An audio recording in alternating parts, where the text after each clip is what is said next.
The immigration system is incredibly complex, and I try to simplify it for my students by thinking about it as a hotel. You go in through the lobby, you might not even get into the hotel, you might not be allowed in. You might be allowed to hang out in a weird kind of status for years in the lobby.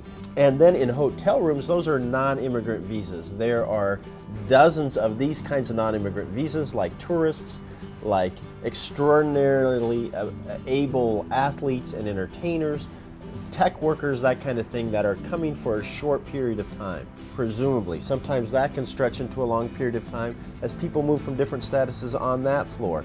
Above the hotel room floor is the chapel. The chapel is for people who've been persecuted, who've been tortured, who've been victims of trafficking, victims of crime. It's our humanitarian floor. And then sometimes people can move that from that floor, or from the non-immigrant floor, from the hotel room floor, up to the floor of apartments. And the apartment floor are legal permanent residents. Those are people who've got green cards. You've heard that term before. That's the green card floor. It's an apartment.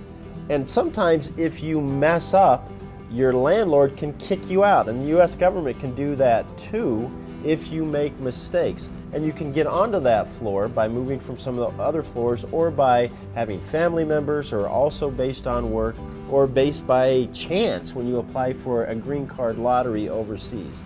Moving from that floor up to the top floor is the citizenship floor, the co-op floor. Once you get citizenship, it's very difficult to lose. It can be taken away from you, but it's a much more secure status. You get it by being born in the United States. You get it by being born to U.S. citizens, even though you were born abroad. You get it by naturalizing, that is moving from the apartment floor up to the U.S. citizenship floor.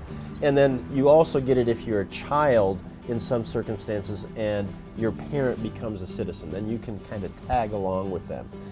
Below ground in this hotel are the basement, which is people who have come in without permission, and people who've moved from other floors. They've messed up, they've lost their status.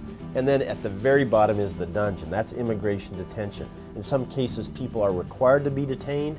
If they're like up on the apartment floor, they commit a crime, immigration's trying to deport them, they get put in the dungeon, and they have to fight their way out of that to be able to stay in the United States. So that's the system. There's a lot of movement between floors. You can take an elevator up sometimes. Sometimes you have no right to get on the elevator, and that's the biggest problem with the basement. People who've lived here for decades, who came in illegally, there's not a button they can push to get to the other floors.